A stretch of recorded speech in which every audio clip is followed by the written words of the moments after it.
বাহিরে প্রচুর বৃষ্টি হচ্ছে আর এই বৃষ্টির দিনে মনটা জানি কেমন খাই খাই করে। তাই ঘরে আর বসে না থেকে বের হয়ে গেলাম দেশি মুরগির ঝোল রান্না করার জন্য। তারপর আমি কতটুকু আদা নিয়ে নিলাম, তারপর এতে পেঁয়াজ কুচি, রসুন কুচি, জিরা এগুলো সব একসাথে আমি বেটে নিয়েছি।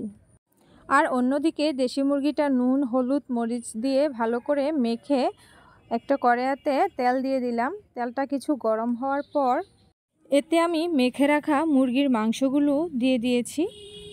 তারপর এটা একটু নেড়ে চেড়ে নিলাম আর এতে কয়েকটা আলুও দিয়ে দিয়েছি। তারপর এগুলো আরেকটু নেড়ে চেড়ে একটু ভাজা ভাজা করে নিব। আমার এগুলো একটু ভাজা ভাজা করে নেওয়া হয়ে গিয়েছে। তারপর বেটে রাখা মশলাগুলো দিয়ে দিলাম।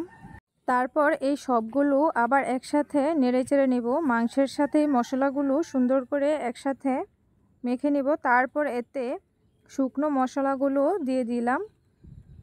তারপর আবার একটু নেড়ে চেড়ে এতে পরিমাণ মতো একটু পানি দিয়ে দিলাম। তারপর এতে এক এক করে নুন, হলুদের গুঁড়ো, মরিচের গুঁড়ো, ধনিয়ার গুঁড়ো সবগুলোই দিয়ে দিয়েছি। তারপর এইগুলো আবার একটু নেড়ে চেড়ে এই মশলাগুলো একসাথে মিশিয়ে নেওয়ার পর এটা ভালো করে কষিয়ে নিচ্ছি। লো আছে এটা অনেকক্ষণ যাবৎ ধরে এটা কষিয়ে নিব যেন মাংসের ভেতরে মশলাগুলো পুরোপুরিভাবে যায়। কষানো হয়ে গেলে তারপর এতে পরিমাণ মতো পানি দিয়ে দিচ্ছি। তারপর একটু নেড়ে চেড়ে ঢাকনা দিয়ে ঢেকে দিলাম। কিছুক্ষণ পর ঢাকনা উঠিয়ে আবার একটু নেড়ে চেড়ে দিব। মাংস রান্নাটা প্রায় শেষ পর্যায়ে, তাই এতে আমি আবার একটু জিরার গুঁড়ো দিয়ে দিচ্ছি। তারপর আরেকটু নেড়ে চেড়ে মাংসটা নামিয়ে নিলাম। মাংসটা একটু ঝোলঝোলি রাখলাম কারণ দেশি মুরগিটা আমার কাছে একটু ঝোলঝোলি ভালো লাগে। আশা করি আজকের ভিডিওটি ভালো লাগবে।